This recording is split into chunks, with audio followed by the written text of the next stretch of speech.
자, 지금 시간이 2025년 5월 24일 토요일 오후 2시 46분입니다.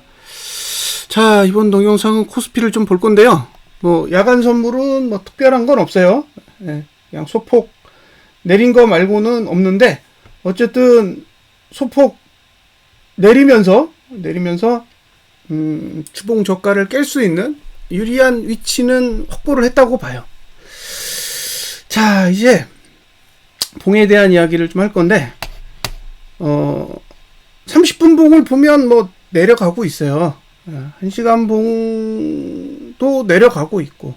그럼 2시간 봉을 볼까요?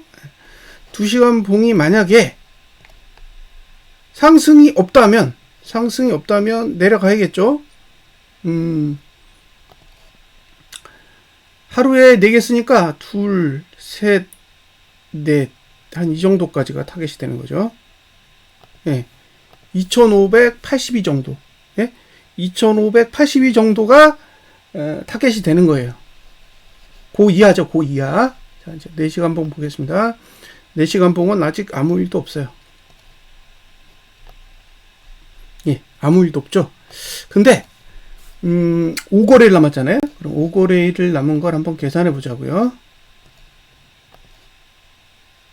하루, 이틀, 3일,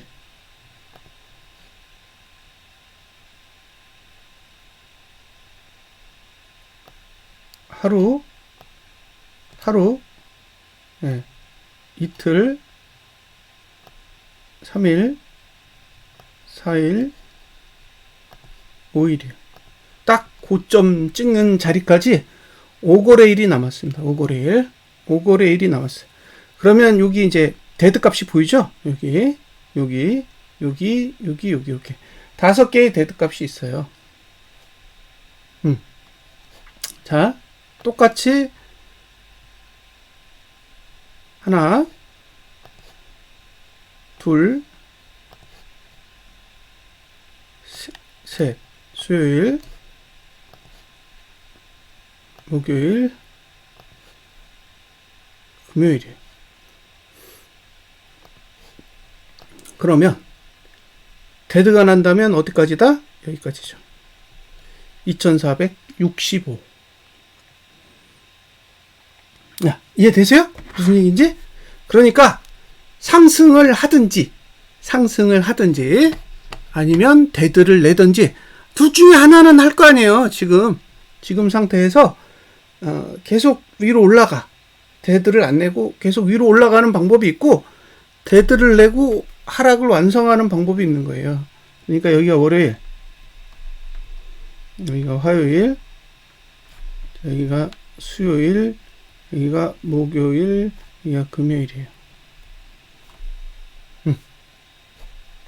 자, 제가 떠들었던 숫자 있죠. 뭐가 있냐?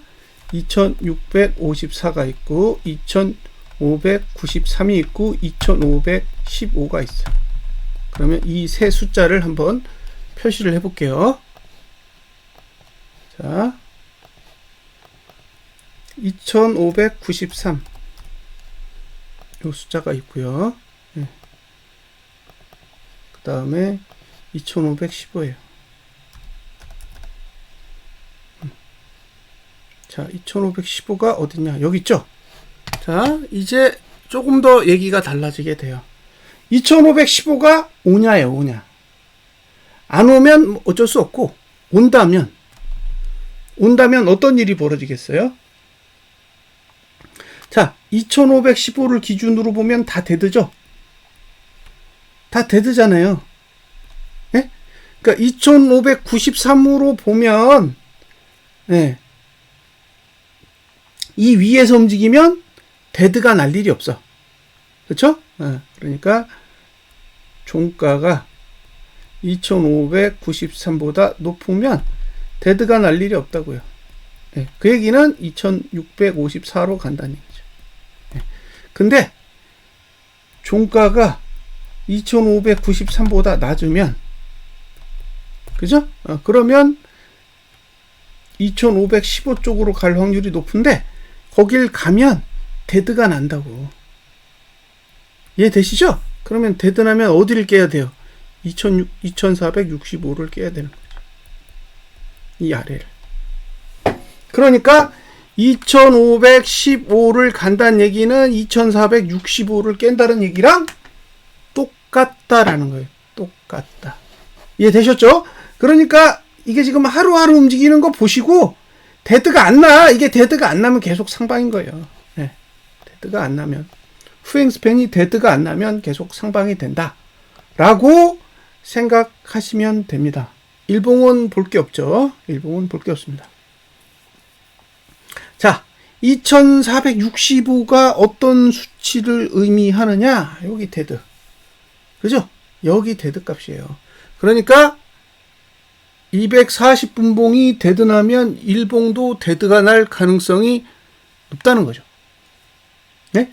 일봉도 데드가 날 가능성이 높다는 거예요. 자, 3일봉을 봤더니 2515 라인에 여기 지금 5거래일이니까 여기까지예요. 여기 두 개라고요. 두 개. 네, 5거래이니까 다음 주 월, 화까지 봉 하나 쓰고 그 다음에 수목금 하나 쓰니까 두 개. 여기까지예요. 그러니까 데드난다 그러면 여길 데드내야 되는 거죠. 2498. 2498이고 여기가 데드나면 어디까지 내려갈 수 있느냐? 여기까지는 여기까지네요. 2480선까지 갈 수 있는 거네요. 자, 주봉은 이슈가 없죠? 주봉은 이슈가 없다고 지금. 자, 이주봉을 봤더니 이주봉 데드 값도 거의 비슷하죠? 네? 이주봉 데드 값도 2480선? 그 정도예요. 데드가 나면. 여기는 지금 엄청나게 올라와 있네요. 네? 엄청나게 올라와 있어요. 지금 코스피 200 지수는 요만큼인데, 요 정도 와 있는데, 예. 코스피 지수는 이만큼 올라왔어요. 황당할 정도로 많이 올라와 있습니다.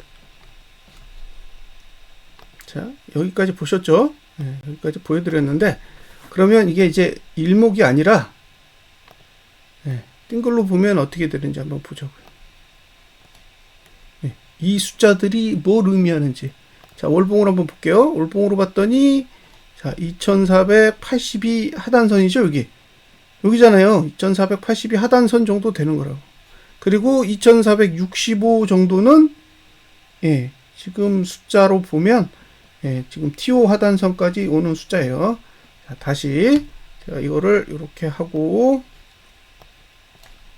이걸 월봉으로 바꿔서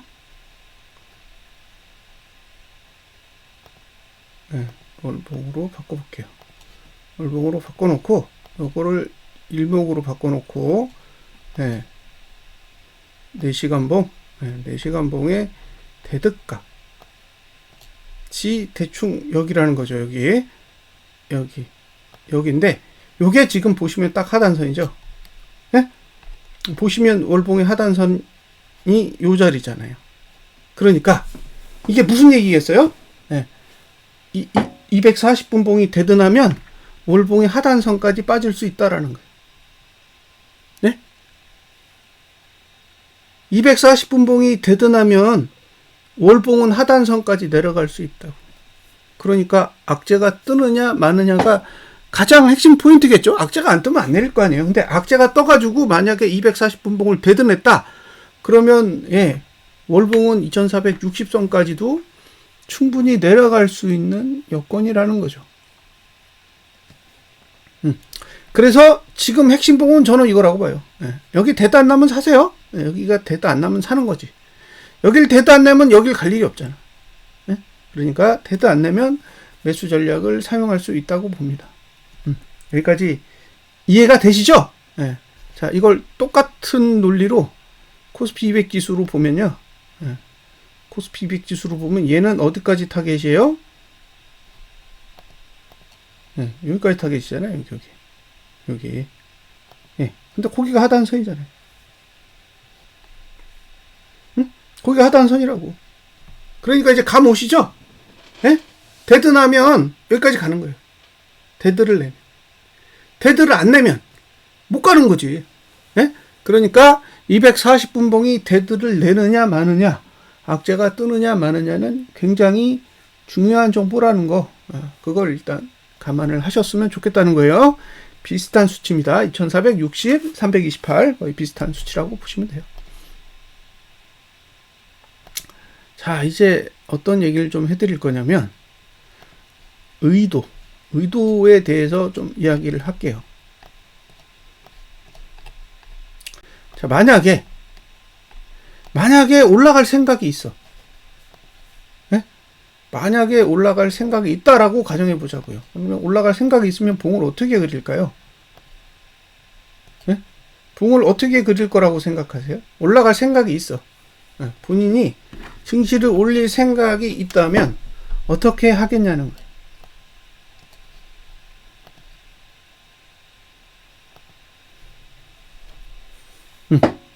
자, 이 그림을 보여주고 본인이 알아서 잘 판단을 하시면 됩니다. 지금 상태에서 만약에 증시가 올라가야 된다, 그러면 저는 이런 봉을 그려야 된다고 생각해요. 이게 상승을 위한 봉이에요.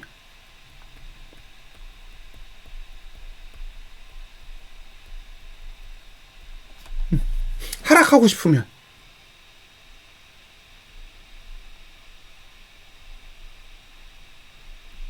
네, 요게 하락하고 싶은 봉이에요.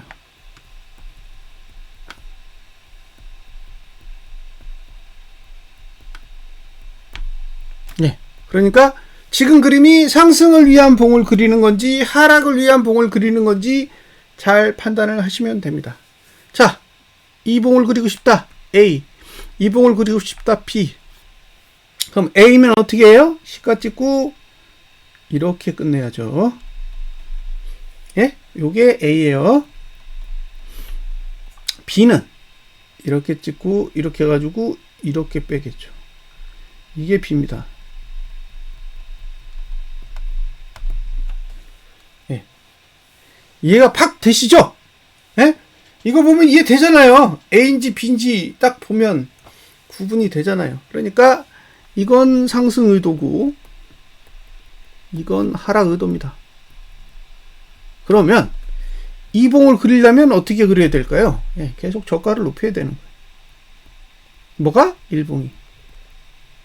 예, 이 봉을 그리려면 어떤 봉을 그려야 돼요? 저가를 깨야 돼요. 뭐가? 1봉이. 자, 1봉이 저가를 깨는 흐름이 나오면 이걸 그리려고 하는 거예요. B. 1봉이 저가를 계속 지키면 이걸 그리려고 하는 거죠. 예. 자, 이걸 그리려면 개인이 매도해야죠. 이걸 그리려면 개인이 매수해야 됩니다. 그러니까 수급을 보세요. 그리고 행위를 보시면 돼. 저가를 지키는데 개인이 매도한다. 그러면 이런 봉을, A와 같은 봉을 그리려고 하나 보다. 네. 근데 그게 아니야. 저가를 깨고 개인이 매수해. 그러면 B를 그릴 수 있는데 B의 하락폭이 생각보다 크다는 거예요. A의 상승폭보다 B의 하락폭이 상대적으로 클 수 있습니다. 왜 그러냐? 공간이 아래쪽이 더 많아.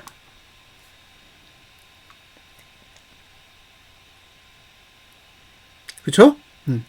공간이 아래쪽이 더 많습니다. 그래서 그 부분을 이해를 하시고 접근을 하셨으면 좋겠습니다.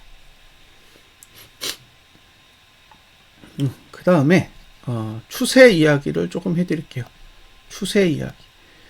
추세에 대해서 이야기를 안 해드려서 오해하시는 게 있으실 것 같아서 나름대로 제가 가지고 있는 추세에 대한 이야기를 좀 해드리고자 합니다. 추세가 뭐냐?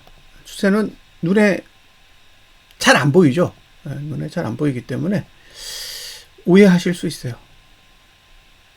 그래서 제가 추세만 좀 보여드릴게요. 이걸 보시고 생각을 해보셨으면 좋겠습니다.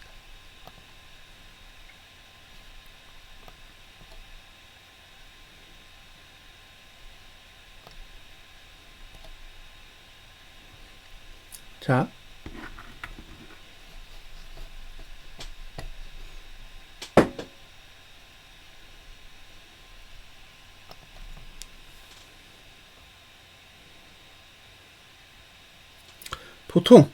보통요. 보통 상승 추세를 탄다. 그러면 이 선이 올라가는 거예요. 이렇게. 예. 그리고 얘가 아래로 꺾이면 위험해지는 거예요. 예? 얘가 이렇게 아래로 꺾이면 위험해지는 거예요. 아래로 꺾이면 위험해지는데 이건 방향만 꺾이고 닿질 않았잖아요. 닿아야 돼. 봉이 닿아야 된다고. 닿고 부러지는 거예요. 닿고 부러져. 예?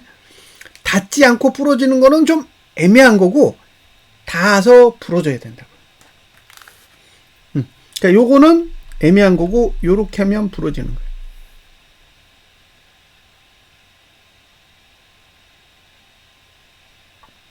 자, 근데 잘 보시면 내려갈 때요. 내려갈 때 계속 찍고 내려가요. 여기도 찍고 여기도 찍고 여기도 찍고 여기도 찍고 그죠? 예? 찍고 이렇게 내려간다고. 그러니까 상승 추세 때도 찍고 이렇게 한다고. 예? 여기요. 찍고 예? 이렇게 한다고요. 그러니까 이게 지금 상승 추세가 맞다면 여길 찍는 게 정상이에요. 응? 여길 찍는 게 정상이라고. 왜? 여기 찍었으니까. 예. 그러니까 지금 월봉으로 봤을 때 매수할 수 있는 자리는 여긴 거죠. 여기. 여기밖에 없는 거예요. 이 자리. A. 근데 왜 안 떨어지느냐? 왜 안 떨어지냐면 주봉이 막고 있어서 그래요. 주봉. 자, 이 주봉이 막고 있다라는 게 딱 보이시죠? 네? 주봉이 막고 있는 거예요, 지금. 주봉이 막고 있습니다. 그러니까 안 떨어지는 거죠. 자, 지금까지 사람들이 상승 추세라고 이야기하고 있는 게 실제로는 주봉인 거예요, 주봉. 주봉이 상승 추세였던 거예요. 근데 지금 위치가 어떤 위치랑 비슷하냐? 자, 요게 음봉으로 눌렀죠? 음봉. 네, 요런 봉을 한번 찾아보자고요. 어딨나? 여기. 그죠? 그 다음에 어디 있어요? 여기. 네, 그 다음에 어디 있습니까? 여기 있어요. 네, 그러니까 1번, 2번, 3번, 4번이 다 같은 위치에 있는 거예요. 고점에서 음봉이 난 케이스. 그것도 아랫꼬리가 거의 없는 음봉. 네, 이건 누르겠다라는 의도를 다분히 가지고 있는 유형의 봉입니다. 네. 그래서 이런 봉은 상방에 위험해요. 상방에 위험한 봉이에요. 이렇게 이런 봉이 뜨는 건 위험합니다. 그러니까 얘는 고점일 가능성이 굉장히 높은 봉이에요. 만약에 저가가 깨지면 아래쪽으로 열린다는 얘기예요. 예? 저가가 깨지면 아래쪽으로 열린다고. 이게 가장 기본적인 특징이에요. 저가를 지키면 위로 가요. 근데 여기도 저가를 깼잖아, 다음 봉이. 여기도 다음 봉이 저가를 깼죠? 여기도 다음 봉이 저가를 깨고, 여기도 다음 봉이 저가를 깼어요. 그러니까 흘러내리는 거죠. 응? 그러니까 흘러내리는 거라고. 저가를 깨니까. 다음 봉이 저가 깨면 흘러내릴 수 있겠죠? 다음 주에 핵심적인 요소는 저가를 깨느냐 마느냐. 이제 저가를 깨면 흘러내릴 가능성이 다분히 커진다는 거예요. 이해가 되셨나요? 이해가 되셨길 바랍니다.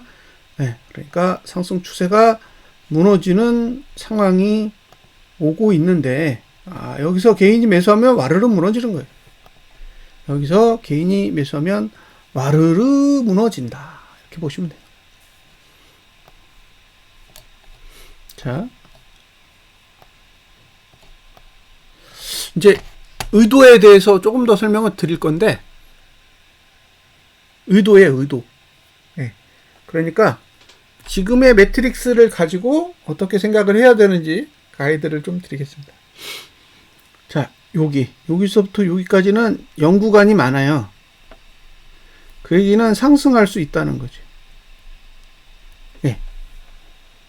자, 다음 주에 저가를 깨고 양봉을 그려.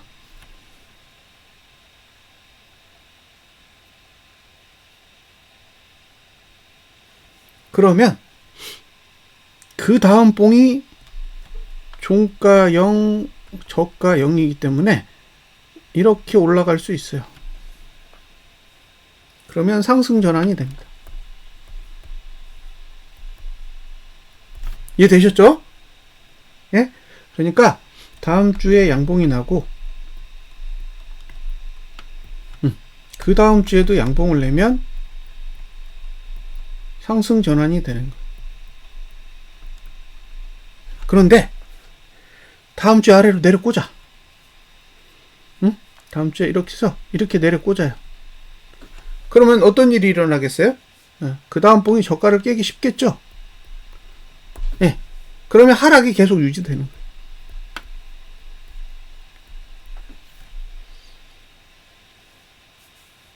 이해가 되시나요? 응? 이해되세요? 그러니까 봉의 구조로 볼 때, 예, 이런 봉을 그리느냐, 이런 봉을 그리느냐에 따라, 예, 의도가 다르다고. 얘는 저가를 지키겠다는 얘기고, 얘는 저가를 깨겠다는 얘기죠. 얘는 하방이고, 얘는 상방인 거. 이게 양봉이기 때문에 상방이고, 음봉이기 때문에 하방이 아니에요. 예. 얘는 구조적으로 상방에 굉장히 유리하게 만들어져 있기 때문에 하락하려면 저가를 계속 깨는 수밖에 없어요. 저가를 계속 깨는 수밖에 없다고. 그래서 십자봉도 안 돼. 음봉을 그려야 돼. 그러니까 만약에 하락을 의도하고 있다고 한다면 깊은 하락이 나와야 돼. 깊은 하락. 네, 그것도 종가 저가 수준의 깊은 하락이 나와야 됩니다. 자, 종가가 저가 수준으로 깊은 하락이 나오려면은 어떻게 해야 될까? 일봉의 매트릭스가 계속 1로 쌓여 있어야 돼요. 왜? 그래야 월말로 갔을 때 투자 심리도가 바닥으로 갈 수 있으니까.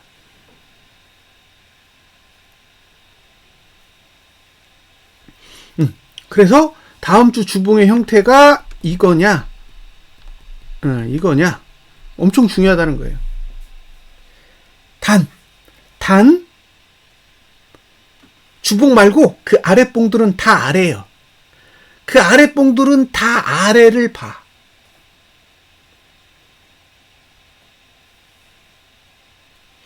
이해되시나요? 그 아랫봉들은 다 아래를 보고 있다고요. 다 아래를 보고 있다고. 위를 보고 있지 않아요? 1봉도 5월 28일까지 아래, 2일봉은 6월 13일까지 아래, 3일봉은 화요일날 내리면 6월 26일까지 아래라는 거예요. 네. 그러니까 1봉과 2일봉과 3일봉이 아래로 가기 위해서 세팅이 돼 있는데 이걸 주봉이 수용할 거다 그러면 다음 주에 장대 음봉 떠야 된다. 그래서 일봉이 저가를 계속 깨고 내려가잖아요. 그럼 매수 안 해야 된다. 매수를. 네. 종가가 한번 내리면 어디로 간다 그랬어요? 여기로 간다고. 여기. 네. 여기로 간다. 여기 종가가 기준이에요. 네. 제가 얘기한 거 변한 거 없잖아요. 저 계속 이 얘기했어요. 322.32. 그 자리예요. 네. 어떻게 된다? 다음 주 종가 내리면 322.32가 목표가 됩니다. 그 얘기는 전부 다 망가뜨리겠다는 얘기예요. 다음 주에 종가가 내린다라는 거는 전봉을 망가뜨리겠다는 얘기예요. 전봉. 여기서 전봉이란 연봉, 6개월봉, 3개월봉, 2개월봉, 월봉, 2주봉, 주봉, 3일봉, 2일봉, 1봉까지 싹 다 망가뜨리겠다라는 의도예요.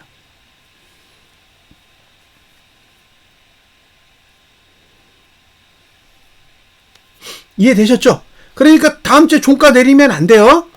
다음 주에 종가가 내리면 무너진다고. 네. 잘 참고하시기 바랍니다. 자, 일봉. 네. 일봉은 보시다시피 네. 추세 무너졌잖아요. 얘 여기까지라니까. 여기 앞으로 상거래일 5월 28일까지는 하방이에요. 어떻게 된다? 저가만 깨면 돼요. 네.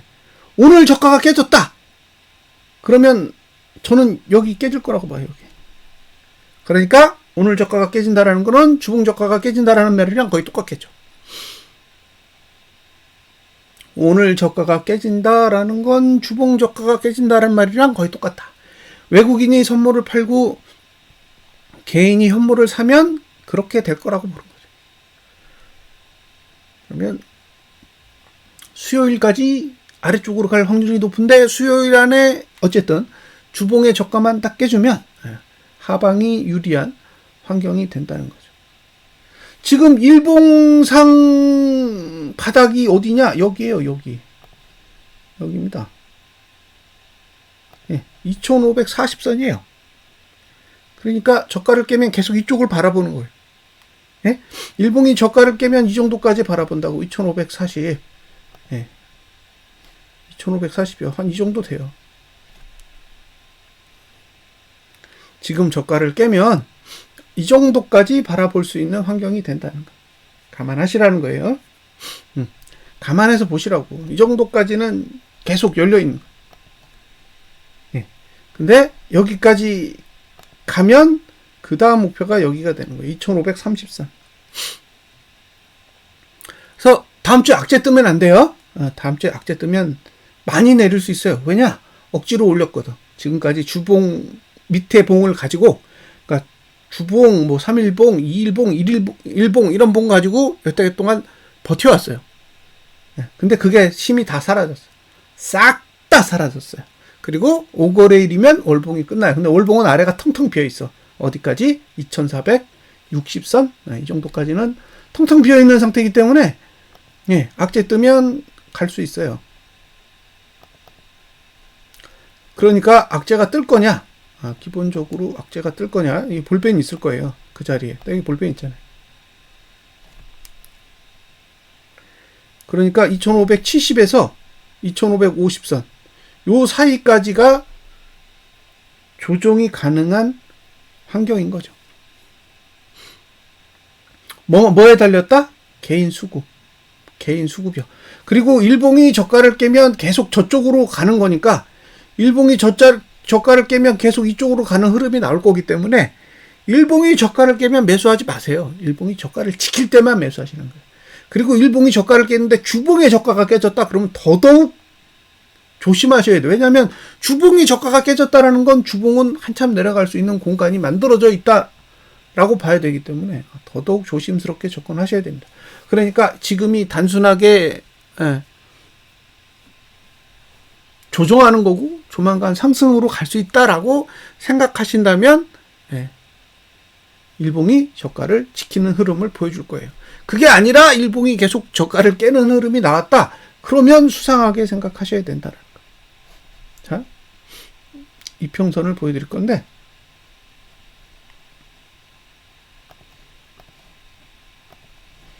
자, 지금 이평선을 한번 보세요. 지금 어디에요? 지금 242평 무너뜨렸잖아요. 242평을 무너뜨렸다고.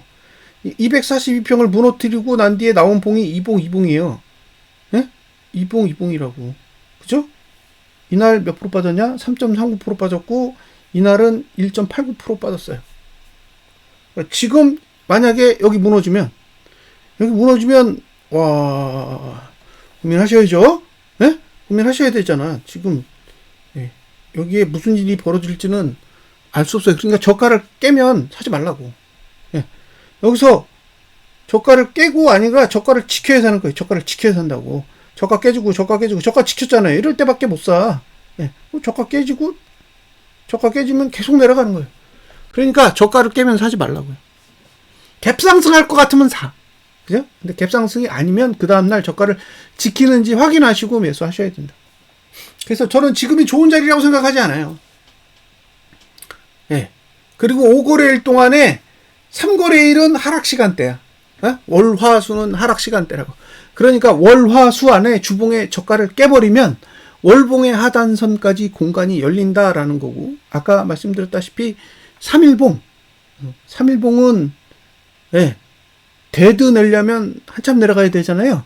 데드 내려면 한참 내려가야 되기 때문에 굉장히 조심스럽게 접근하셔야 되고, 240분봉으로 데드 나면 큰일 나는 거예요. 240분봉으로 데드 나면 정말 큰일 나는 거니까 그것도 잘 고려를 하시면 좋겠어요. 자, 이게 월봉을 어떻게 그릴 거냐의 문제예요. 예? 이제 남은 거래일이 5거래일밖에 안 남아서 5거래일 안에 어떻게 봉을 완성할 거냐를 예, 생각하시고 보시라는 거예요. 예? 그러니까 이게 지금 하루 내리면 어떻고 하루 오르면 어떻고가 아니라 월봉을 어느 위치에서 마감시키려고 하는지를 봐야 된다고요. 예? 월봉을 어느 위치에서 마감하려고 하는지를 이해하고 접근하셔야 아, 이게 지금 좋은 거구나, 나쁜 거구나, 이런 판단을 내릴 수가 있다라는 거죠.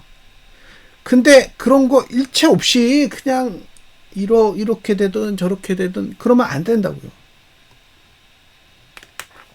자, 2540까지 내려오면 어떻게 돼요? 이거 음봉으로 바뀐다고. 예? 2540으로 내려오면 음봉으로 바뀌어요. 예? 이해되세요? 예. 2430까지 내려오면 작살 나는 거예요. 2430까지 내려왔을 때 봉이 살아있을까요? 저는 다 죽었다고 봐요. 2440이 아니라 2470까지만 내려도 봉 다 죽는다고 봐요. 다. 싹 다 죽어. 살아있는 봉이 없어요. 살아있는 봉이 없다. 1봉도 죽고 2일봉도 죽고 3일봉도 죽고 주봉도 죽고 2주봉도 죽고 월봉도 죽고 2개월봉도 죽고 3개월봉도 죽고 6개월봉도 죽고 연봉도 죽고 다 죽어요. 다 죽는다고. 그러니까 이게 하루 내리고 이틀 내리고 이게 아니야. 그게 내리면 예, 관련된 봉들이 다 죽어버려요. 힘이 죽는다. 지금 살아있는 봉이 없어요. 지금 살아있는 봉 없다니까? 다 죽었다고. 1봉, 2일봉, 3일봉도 죽었어. 주봉도 어제 죽었잖아요. 뭘로 올릴 건데? 어떤 힘으로 올릴 거예요? 돈 말고는 없어요. 지금은 시장을 끌어올릴 수 있는 게 돈밖에 없다고. 왜? 돈으로 차트를 살려놨는데 다 죽였어요. 그래서 남은 5거래일 동안은 위로 끌어올리려고 해도 쓸만한 봉이 없어요. 네. 그리고 하단선의 위치는 지금하고는 전혀 관련이 없죠. 그래서 여기서 내리면 아래쪽에서 막지 못한다라는 사실을 인지하세요. 네? 여기서 내리면 막지 못해. 그런데 여기서 문제가 되는 두 가지 이슈가 있어요. 자, 첫 번째, 월요일 미국 휴장이에요. 네? 월요일에 미국 휴장이기 때문에 화요일까지는 우리나라는 외부 영향을 받지 않고 움직일 수 있어요. 네? 외부 영향을 받지 않고 움직일 수 있다고요. 그런데 미국 증시가 올라서 끝났느냐? 아니잖아요. 미국 증시 올라서 끝나지 않았어요. 네, 그러니까 상대적으로 좋은 에너지가 공급되는 건 아닌 거죠. 네? 자, 다우는 0.6% 내렸고 나스닥은 1% 내렸고 S&P는 0.67% 내렸습니다. 그 얘기는 국내 증시에 악영향을 미치겠죠. 악영향을 미친다고. 자, 독일도 1.54%, 프랑스도 1.65%, 영국도 0.24%. 다 내렸어요. 필라델피아 반도체 지수도 1.53% 내렸습니다. 그 얘기는 뭘 의미하느냐? 상승에 대한 에너지 공급은 없다라는 거예요.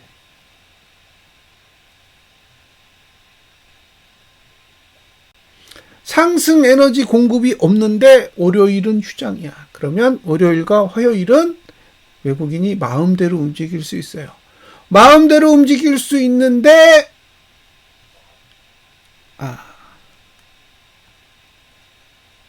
화요일에 3일봉이 끝나요. 그러니까 3일봉이 끝날 때까지는 외부 요인이 작용하지 않습니다. 미장의 에너지도 공급되지 않아요. 그러면 오로지 수급에만 의존한다는 거죠. 개인의 수급에만 의존해서 움직일 거라고. 개인이 매도하면 올라갈 거고 개인이 매수하면 무너지겠죠. 근데 여기서 1%가 내린다라는 거는 무너질 확률이 크다는 거예요. 갭상승이 아니라 갭하락이 나오는 거라 무너질 확률이 높다고요. 단 저는 등가까지 반등 온다고 봐요. 응? 등가까지 반등 온 다음에 네. 등가까지 반등이 온 다음에 무너질 거라고 보는 거죠.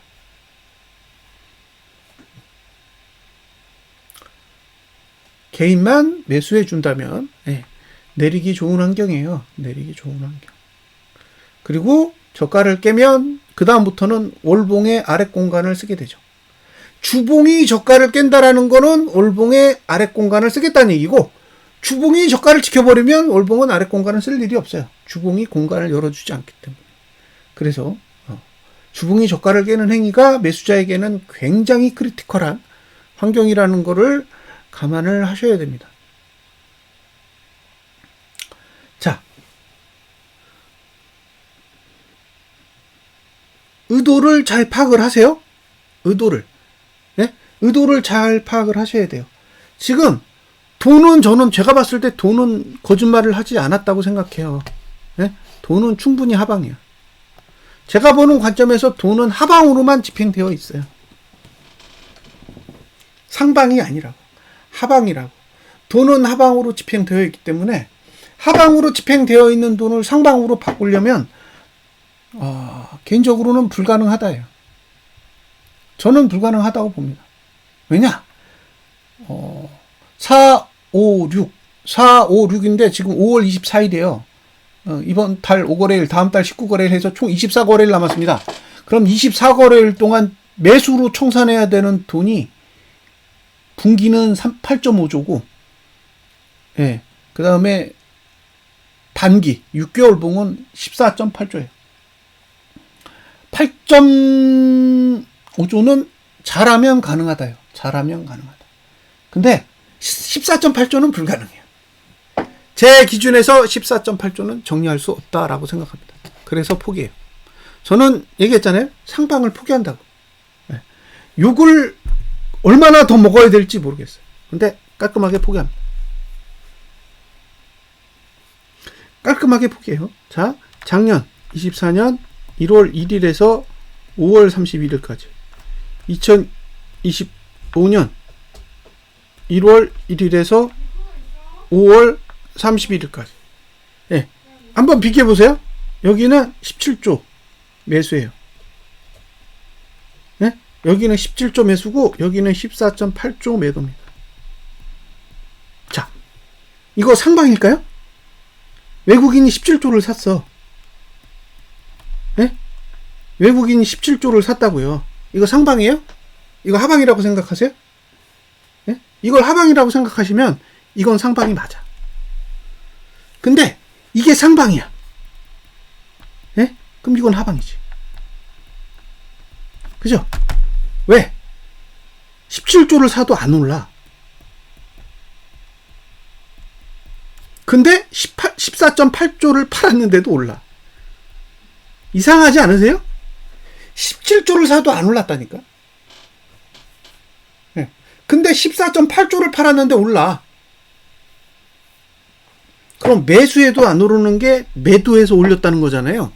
그럼 이거 상식적으로 생각해 보시면 답이 쉽게 나올 거 아니에요. 네. 그럼 이걸 뭐하러 매수해요? 매도하지. 근데 6월 1일부터 7월 11일까지 미친 듯이 올라요.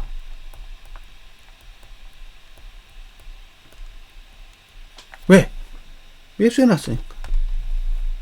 예? 근데 여긴 지금 매도해놨잖아요. 이거 어떻게 해요? 이걸 청산해야 돼요. 매수로. 근데 거래일이 24거래일이야. 하루에 얼마? 6천억 넘게 청산해야 돼. 이게 가능하겠냐고요. 안 하잖아. 지금 외국인 매수 들어와요? 안 들어오잖아요. 매도를 안 하는 거지 매수를 하는 게 아니잖아요. 그러니까 어차피 매수로는 안 들어올 거라고. 외국인은 매수로 안 들어올 거란 말이에요. 그 얘기는 빠져나갈 거라는 거지.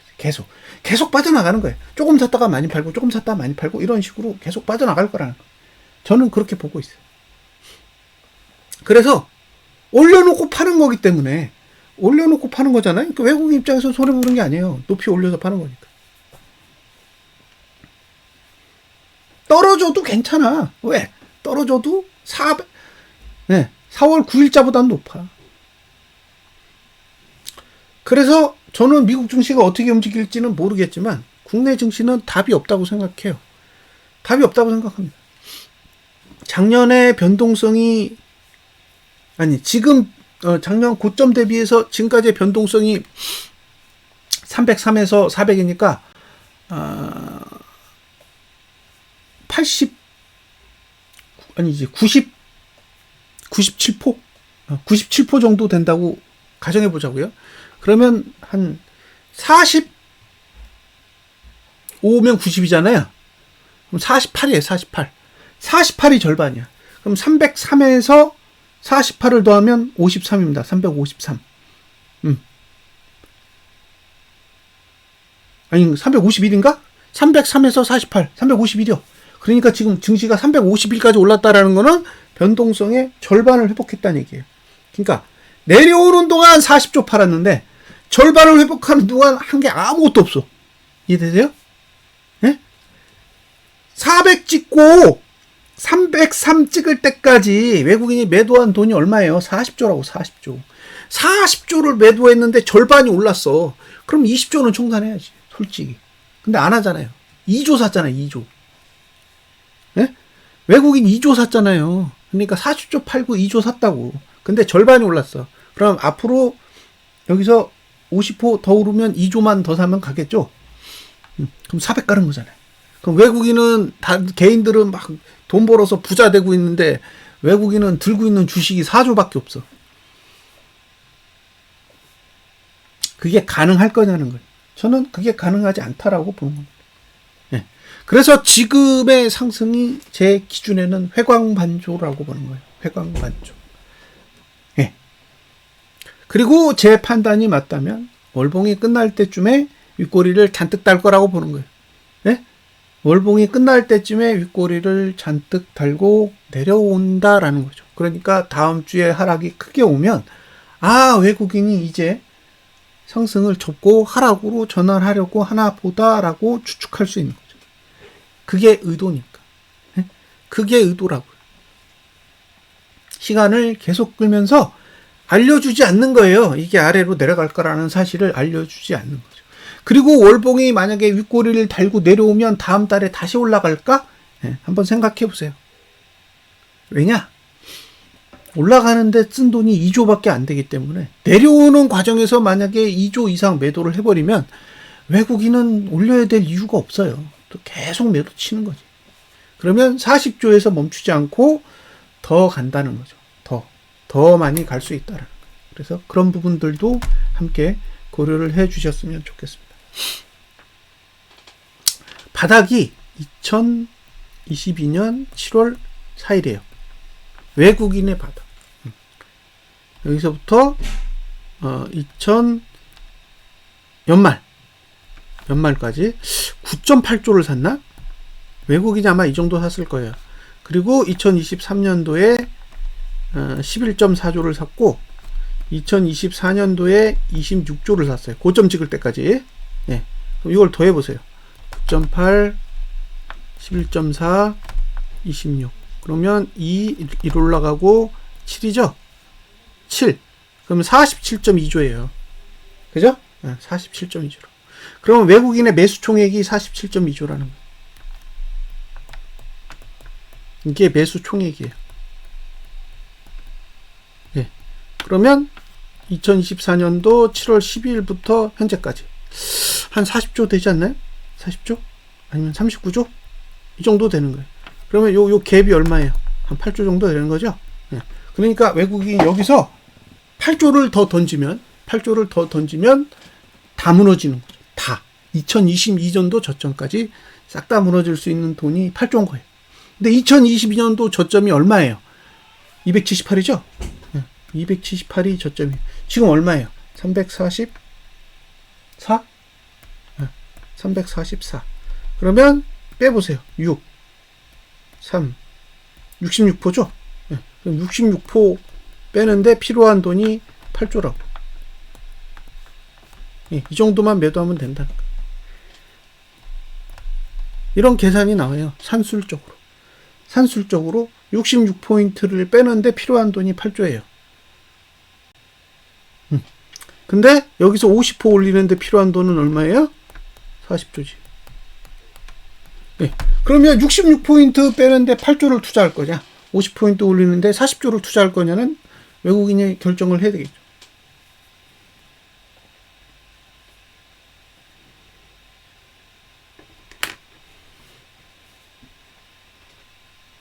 60회. 55%죠? 55%. 네. 55% 올리는데 40조. 66% 내리는데 8조. 네. 어느 쪽이 쌀까요? 그러니까 외국인이 만약에 여기서 매도로 나와서 2조를 정리하잖아요. 네? 2조를 정리하면 6조가 된다고, 6조. 그러면, 6조만 정리해버리면, 278도 무너질 수 있는 환경이 된다. 그 정도로 외국인의 수급은 굉장히 최악이에요, 악. 악의 악이죠. 굉장히 안 좋아요. 그래서 지금은 개인의 수급에만 반응해요. 외국인의 수급은 볼 게 없어요. 외국인의 수급은 볼 게 없다. 외국인은 그냥 기본적인 기조 자체가 매도예요. 네? 외국인은 기조 자체가 매도라고요. 지금 개인이 현물을 팔면 올라가고 개인이 사면 내려가는데 개인이 살 때 외국인이 왕창 매도하면 쭉 빠지는 거고 외국인이 살 때 외국인이 찔끔 팔면 덜 내리고 이런 식으로 핸들링을 하는 거죠. 근데 지금까지의 상승 추세를 유지해 온 건 외국인의 능력이라고 봐요. 근데 하필 마지막 주에 추세를 다 죽여놨어. 그죠? 상승 추세를 마지막 주가 딱 되니까 저가 깨기 좋게 딱 만들어 놨단 말이에요. 그 얘기는 월봉이 내려가는 걸 막을 의사는 없다라는 걸 일단 간접적으로 보여준 거기 때문에 매수자 입장에선 저가 깨면 주봉이 저가 깨면 일단 매수는 포기. 그러면 이제 매수하고 싶으면 일봉이 저가를 지키는 날만 딱 골라서 매수하시고 일봉이 저가를 지키지 않으면 계속 매수를 포기하셔야 된다라는 거 참고하셨으면 좋겠고요. 미장이 화요일까지는 영향을 주지 않기 때문에 확실히 개인이 매도세로 접근하지 않는 한은 상방에 대해서는 상당히 보수적으로 접근할 필요는 있다라고 생각합니다. 자금은 하방이다. 그러니까 여기서 개인 매수가 계속 나오면 확률이 점점 줄어드는 거예요. 왜냐하면 14.8조에 24거래일인데 개인이 만약에 매수를 해버리면 14.8조보다 더 큰 금액이 23거래일이 되는 거니까 6천억이 아니라 더 늘어난다는 거예요. 그러면 6월이 됐을 때 6월 말이 됐을 때 저는 답이 없다는 거예요. 그리고 6월 말이 됐는데 6개월 봉에 윗꼬리가 잔뜩 달리고 3개월 봉이 음봉이고 뭐 이런 일이 벌어졌다. 그러면 저는 하반기는 없다고 봐요. 하반기는 없다고 생각합니다. 하반기는 잘해봐야 반등 후에 다시 내리는 거 외에는 답이 없을 수도 있어요. 그래서 지금 상방을 보시는 분들이 고려해야 될 거는 일봉이 저가를 지키는 거예요. 일봉이 저가를 지켜야 된다. 일봉이 저가를 지키는 거 말고는 방법이 없어요. 지금 2일봉까지 딱 싹 다 망가져서 6월 13일까지 하락이라고 말씀드렸잖아요. 그럼 6월 13일까지 내리면 나머지 기간 동안에 오를까? 그거 한번 고민해 보세요. 자, 6월 말까지 내렸다. 그럼 저는 7월 달에 반등 온다고 봐요. 7월 달에 반등 온다고 본다고. 왜? 에너지를 다시 쌓아야 돼. 하락할 에너지를 다시 쌓아야 되니까 7월이 지나면 반등이 올 거예요. 그게 7월에 오르냐 8월에 오르냐는 다른 문제고 올 거라고 반등이. 그 반등이 왔다가 반등이 다시 끝나면 다시 내리겠죠. 왜? 6개월 봉의 고가가 또 필요하거든. 근데 지금의 시간 구조로 봤을 때는 저는 6월 말까지는 어쨌든 위로 가기에는 참 힘들게 해놨다라고 봐요. 6월 말까지는 힘들게 해놨기 때문에 여기서 가장 확실한 신호는 주봉의 저가를 붕괴하느냐 마느냐에 달려있는 거고 주봉의 저가를 붕괴하는데 개인의 매수세가 제대로 나왔다? 그러면 월말까지는 매수 쉬시고 윗꼬리 여부만 잘 관찰을 하시면 좋겠습니다. 제가 분석 자료를 계속 제공하잖아요. 근데 이거 하루 보시는 분들은 이 영상을 보실 필요가 없어요. 제가 봤을 땐 도움이 안 돼. 도움이 안 돼요. 오히려 화만 나지. 일주일을 보고 거래하시는 분도 이 영상을 보시면 별로 도움이 안 될 수도 있어요. 적어도 한 달 이상. 적어도 한 달 이상 보실 생각을 가지고 접근을 하셨으면 좋겠고 제가 다루는 봉들이 단위가 크다 보니까 호흡도 엄청 길어요. 호흡도 엄청 길어서 호흡이 짧으신 분들이 보면은 정말 속 터져가지고 보기 싫은 영상일 수도 있어요. 근데 좀 호흡을 길게 잡고 보시는 분들 입장에서는 나름 길게 보다 보면 왜 이런 식으로 해석을 하고 판단을 하는지도 어느 정도는 이해하실 날이 올 것 같습니다.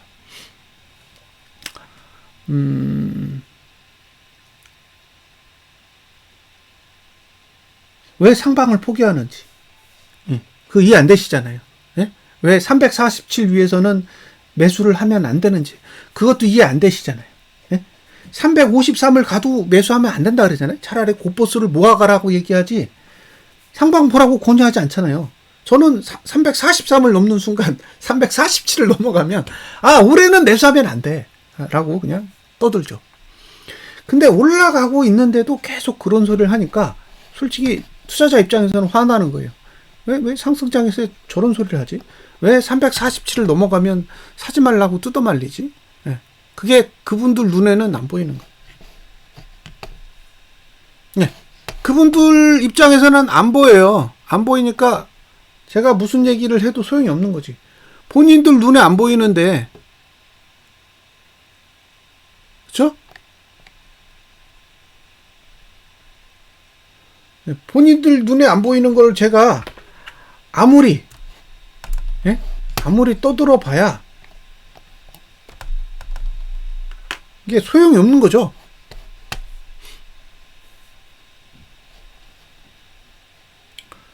도움이 안 되는 거예요. 근데 한번 생각해 보세요. 347 위에서 버티는 시간이 얼마나 되는지 쫙 선을 그어 보시고 몇 개나 되는지 보세요. 몇 개나 되는지. 347 위에서 버팀봉이 과연 몇 개나 되는지 보시면 생각보다 재밌는 정보들을 아실 수 있어요. 자, 제가 347 위에서 버팀봉을 보여드릴게요. 몇 개인지. 자, 보세요. 지금 347 위에 있는 봉 종가 기준으로 하나, 둘, 셋, 넷, 다섯, 여섯, 일곱. 여기 7개. 하나, 둘, 셋, 넷, 다섯, 여섯, 일곱, 여덟, 9개. 하나, 둘, 셋, 넷, 다섯, 여섯, 일곱, 여덟, 9개잖아요. 여기 종가 기준으로 하나, 둘, 셋, 넷, 5개. 5개예요. 하나, 둘, 셋, 넷, 다섯, 여섯. 6개. 6개, 5개. 이해되세요? 우리가 생각한 것보다 버틴 날짜가 굉장히 짧다고. 그 위로 올라왔다라는 게 고통스러운 거지. 그 위에서 버틴 시간은 상대적으로 크지 않다라는 거예요. 근데 그 위에 있었던 그 시간보다 그 수치에 도달했다라는 게 너무너무 고통스러운 거예요.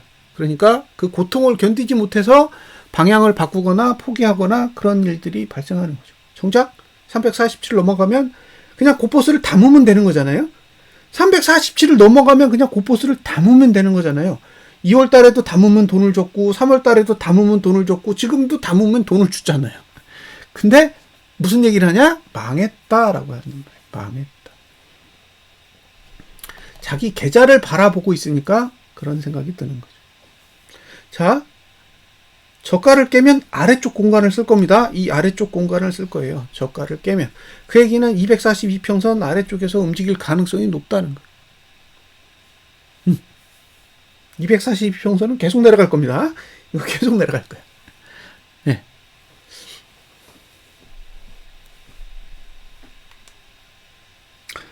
아직까지 제 판단은 저점은 나오지 않았다요.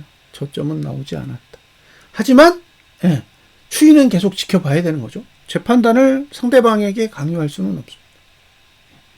제가 기대하는 건 이번 달 종가가 327을 하회하기를 바라요.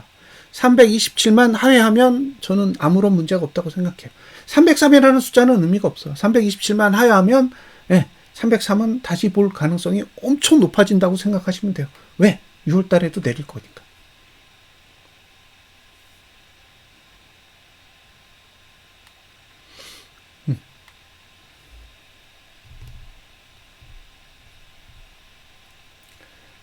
저는 분석하면서 틀릴 수 있다라는 사실을 계속 공유해요. 공유합니다. 그래서 댓글 보면 나쁜 얘기가 별로 없어요. 네? 그러니까 내가 무조건 옳고 나를 따르는 것이 진리이다. 뭐 이런 식으로 만약에 정보를 제공했으면 틀렸을 때 온갖 비난에 시달려야 되지만 틀릴 수 있다라는 거 가정하고 그냥 편안하게 정보를 제공하고 있으니까 그냥 틀렸나 보다라고 다들 생각해 주시는 것 같아요.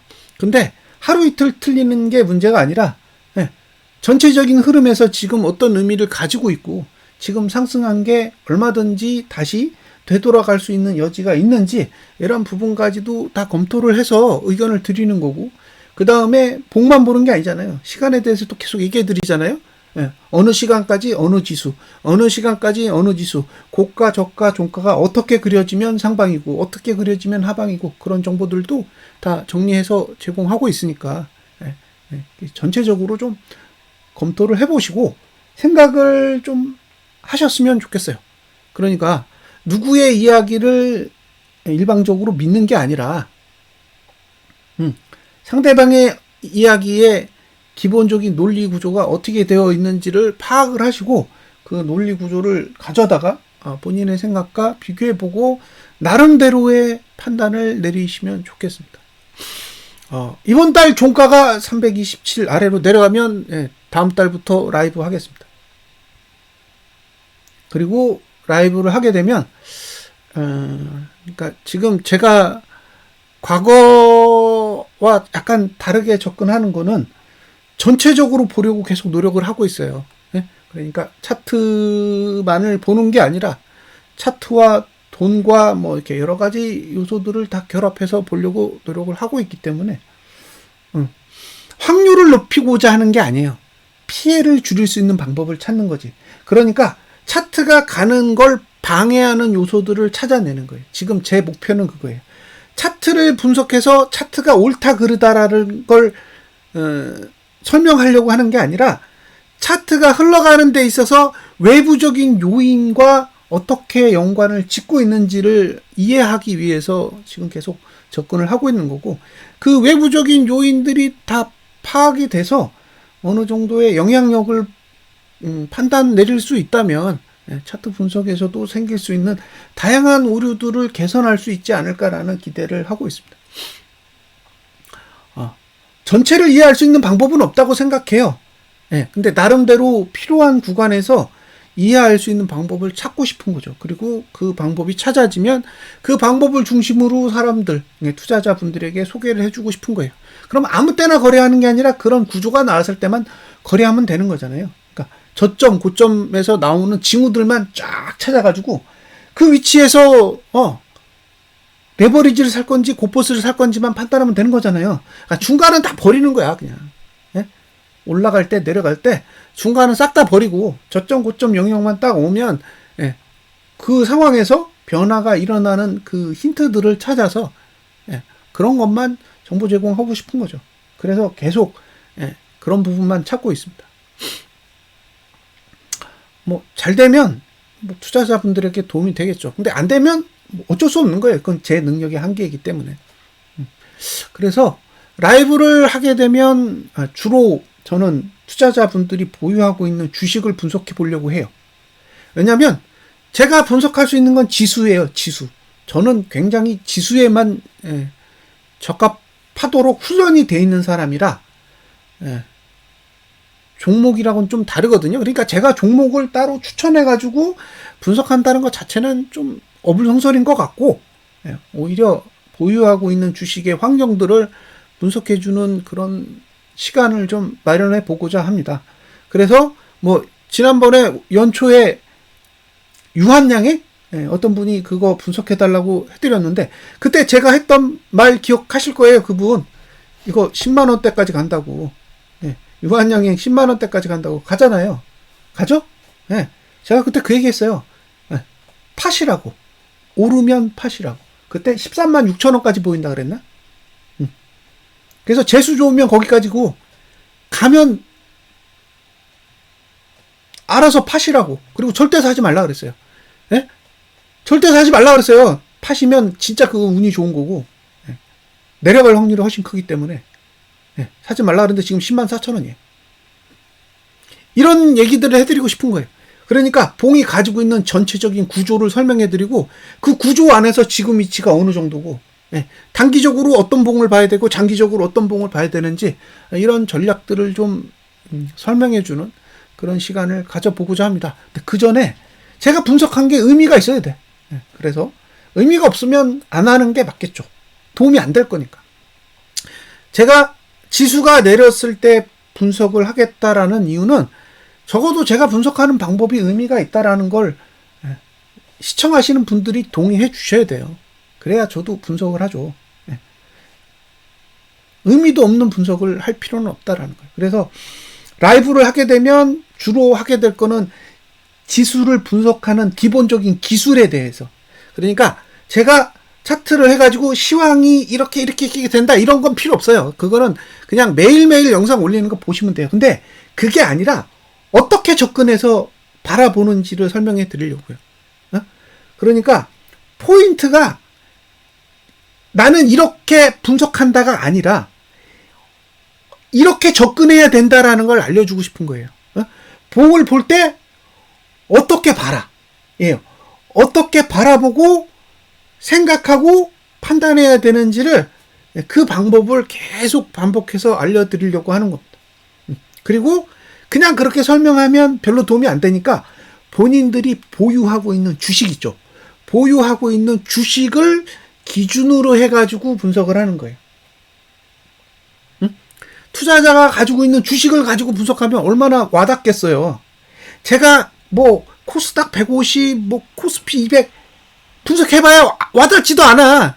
그건 내가 거래하는 것도 아니야. 그리고 그건 매일 영상을 보는 거니까. 근데 그게 아니라 내가 보유하고 있는 주식 있죠. 그 보유하고 있는 주식을 일봉, 2일봉, 3일봉, 주봉, 2주봉, 월봉, 2개월봉, 3개월봉, 6개월봉, 연봉을 쫙 깔아놓고 이 시간대별로 영향을 주고받는 걸 쫙 설명해 줘봐요. 그러면 쏙쏙 들어온다고. 이제 이해되셨죠? 그래서 뭐 일목으로도 바라보고 이평선으로도 바라보고 띵글로도 바라보고 자금의 흐름으로도 바라보고 다각도로 보면서 영향을 미치는 것들을 찾아서 설명을 좀 해드리는 시간을 계획은 하고 있는데 330 아래로는 가야 돼요, 솔직히. 330 아래로는 가야 뭐 방송한다고 떠들지. 그 이상에서는 사실 안 하는 게 맞다고 봐요. 그래서 계속 라이브는 시간을 좀 끌고 있고요.